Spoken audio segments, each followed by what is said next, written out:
Jadi ini kan faktor pencetus bahwa akhirnya tidak dapat uang, akhirnya bunuh diri dengan anggapan bahwa masa depannya sudah tidak ada tanpa adanya uang 10.000 itu.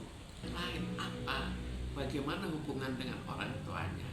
Bagaimana hubungan dengan tetangga-tetangganya? Bagaimana pula di sekolahnya? Itu semua kita gabung untuk kita lihat apakah pantas atau tidak. Tapi bagi dia jelas dia menganggap pantas, kalau tidak akan bunuh diri. Hanya seandainya dia tetap mendapatkan 10.000 itu, maka dia juga tidak akan sampai bunuh. Suatu tanda itu bisa dilihat di rumahnya atau di sekolah. Di sekolah juga bisa dilihat tandanya. Apakah dia seorang pendiam, atau dia misalnya tidak mau bergaul, atau dia sering menangis, atau sering diejek, kita tidak tahu. Tapi ada sesuatu yang sedang sedih. Kalau sedih itu sampai pada taraf yang berat. Ini kan taraf berat, bukan sedih yang enteng. Anak usia sekian belum memikirkan tanggung jawab dirinya terhadap adik-adiknya. Jadi orang bunuh diri itu lebih memikirkan bahwa tidak ada masa depan untuk dirinya, bukan untuk orang lain. Atau keluarganya acuh, atau bagaimana hubungan anak ini dengan ibunya, anak ini dengan saudara-saudaranya, atau apakah hubungannya akrab, apa barangkali masih bisa diajak bicara, atau sudah memutuskan langsung untuk bunuh diri.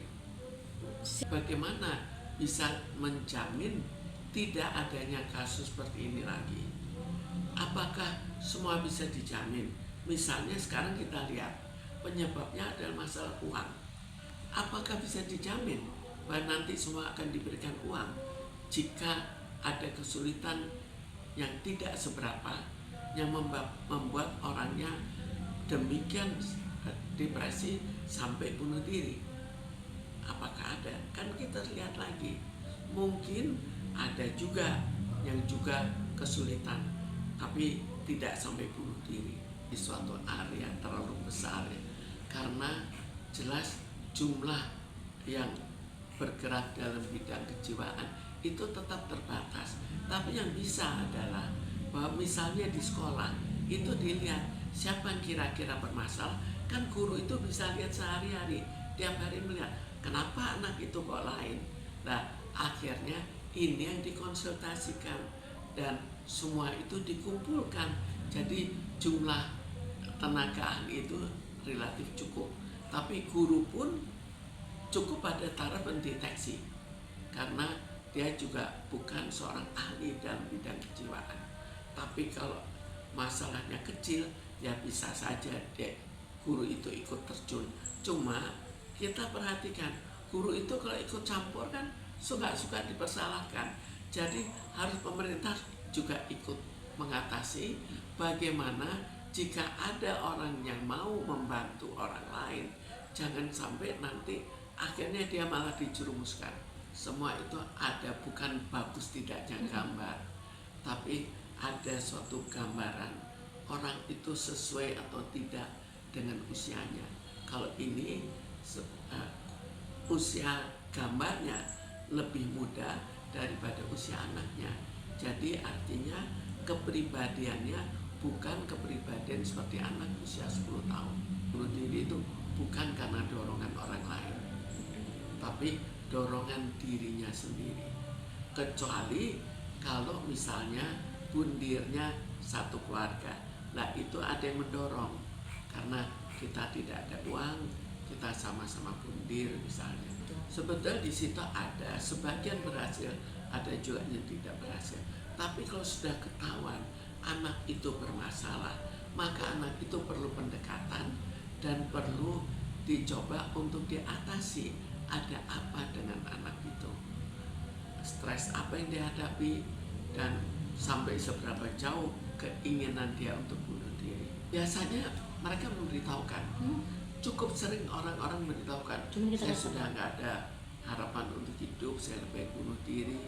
Jadi di antara mereka ada yang betul-betul berlanjut pada bunuh diri, tapi paling tidak mereka sudah mempunyai suatu tendensi untuk bundir dengan orang tuanya. Lalu ada masalah apa? Kan masing-masing lain cara mengatasinya. Masing-masing problemnya juga berbeda, problem ekstranya. Mungkin salah satu problem ada problem tidak punya uang untuk melanjutkan sekolah. Tapi problem lain itu apa? Apakah ibunya kurang menghibur anaknya, kurang banyak berbicara, atau dia anggap bahwa uang itu sebetulnya ada, kenapa dia tidak diberikan? Kita kan belum tahu. Dengan negara. Tapi sekarang kenapa kok itu lolos? Jadi kita melihat bahwa sekarang apakah sanggup negara untuk membantu di sini? Perlu ada uang. Uang itu sudah dipakai untuk MBG. Sekarang lebih perlu mana? Karena MBG sebagian kan juga dikorupsi. Ya. Kenapa kok itu tidak dipakai untuk orang-orang yang betul-betul membutuhkan? Ya.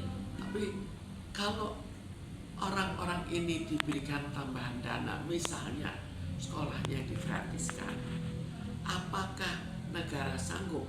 Utang negara sudah terlalu banyak, tapi negara akan sanggup kalau koruptor diberantas. Karena apa? Negara ini negara kaya, sumber daya alamnya luar biasa.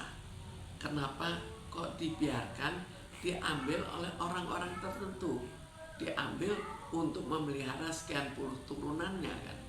Oke.